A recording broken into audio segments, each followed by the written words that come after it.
to license it.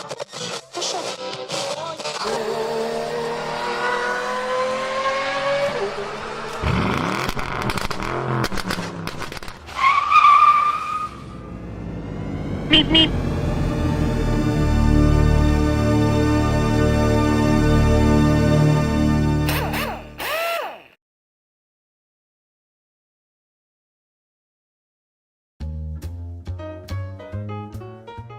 Hi everybody, and welcome back to Maple Leaf Matchbox Makeovers.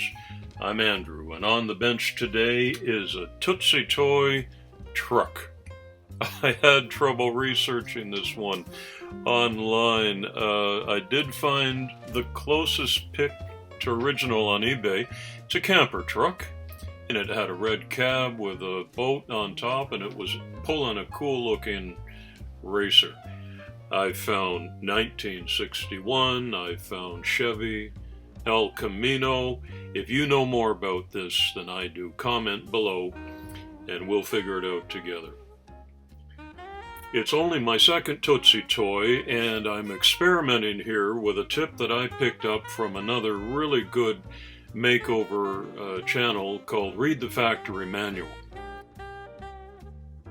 If you soak the Tootsie Toy in hot water, that was almost boiling water, I left it in there for about a minute, the really stiff 50-year-old wheels become much more malleable, and then you can pop them off before painting. And so I want to give a shout out to Read the Factory Manual. Thanks, Bill, that was a really good tip. I saw you do it on a Porsche 911. I'm practicing on this old Tootsie Toy truck, and of course I can be a little bit rough on the edge of the fender here. I'll be much more careful when I put those back on when it comes time to reassembly, but that was a good tip and it worked out perfectly. A little bit of cat hair, and we're going to put this into the paint stripping gel. The Tootsie Toys are unibody. There's no windshield. There's no interior. There's 7 pieces. The body, 2 axles, and 4 wheels. So it's just one piece goes into the gel. And I'll cover that up and let it cook down there for a little while I get busy with something else.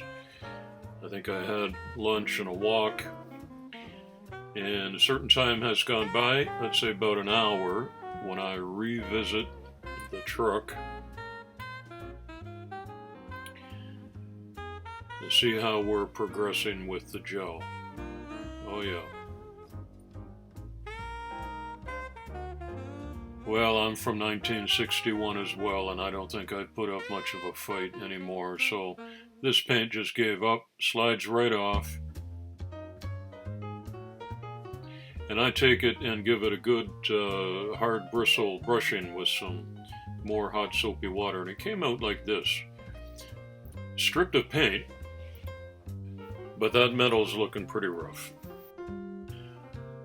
Well, I'll get out the hand tools and some wire brushes and fine steel wool, and while I go to work on that to bring back some original luster and shine, I want to say thank you for visiting my channel today, especially if you're new. If you're enjoying this, why not give it a thumbs up, and even better, become a new subscriber to my channel and hit the notification bell so whenever new content is uploaded, you'll get a inbox notification and you can come back and visit anytime. I'd sure be happy if you would. This one's taking a little more time than normal, but you know what?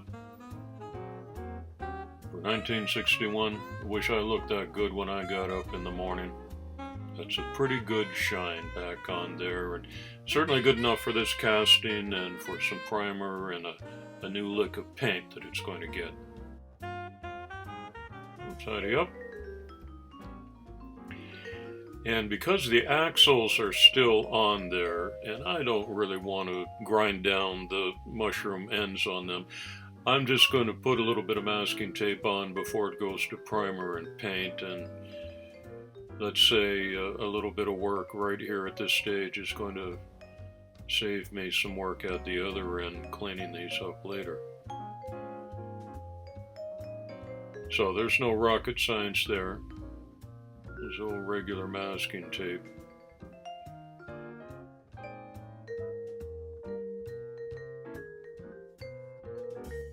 And I'll hit this with the degreaser.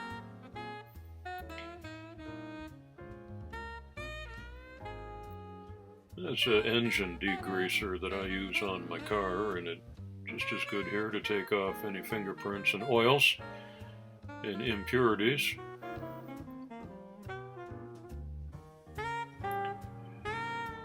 And we'll put it in the spray booth and give it some Rust-Oleum primer right out of the spray can.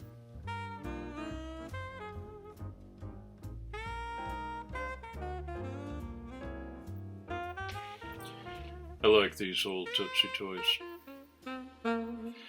For me, this channel is all about nostalgia and reliving childhood memories, and I had a bag full of these when I was a little boy, so it's just fun. I don't have the camper, cab, or the boat, and I don't know where the trailer and the race car that match this set goes. I'm just going to restore this truck portion of the whole ensemble.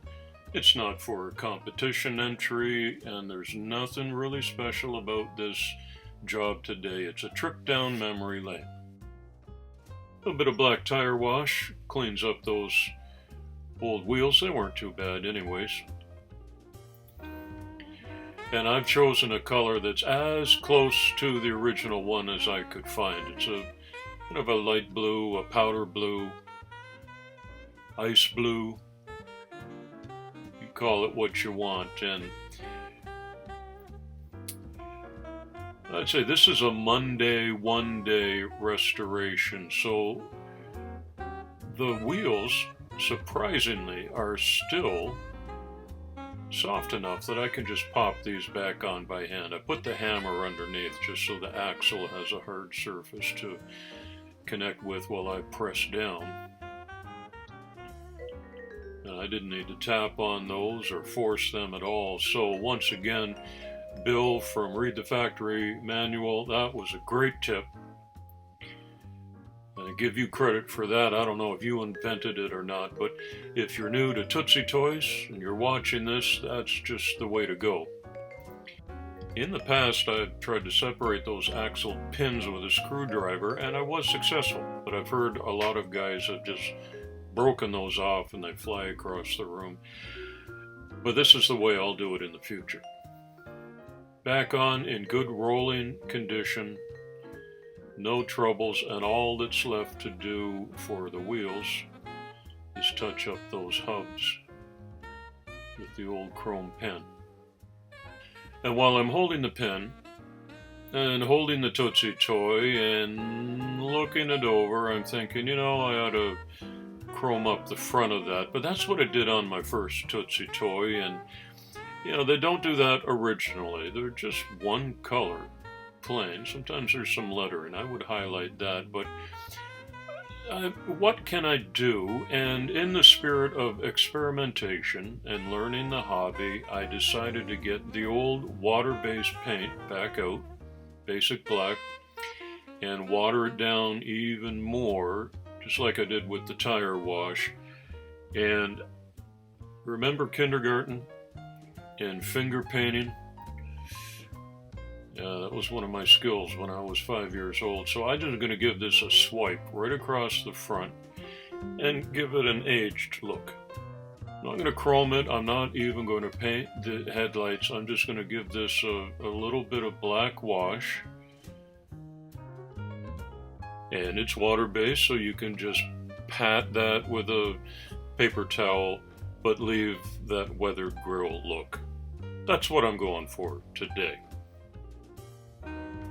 And here it is, a little bit shinier and newer looking than 1961. El Camino, I don't know. If you do, comment below, and remember, give it a thumbs up if you had fun watching it, and hit the subscribe button in the bottom right corner of your screen so you can come back and be a regular visitor at Maple Leaf Matchbox Makeovers. The kind of the rat rod look that we started with, that's a end result I want to practice getting to one day. But this time we went from old to new.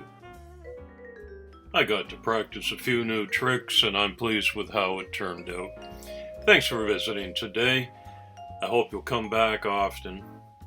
It's coffee time.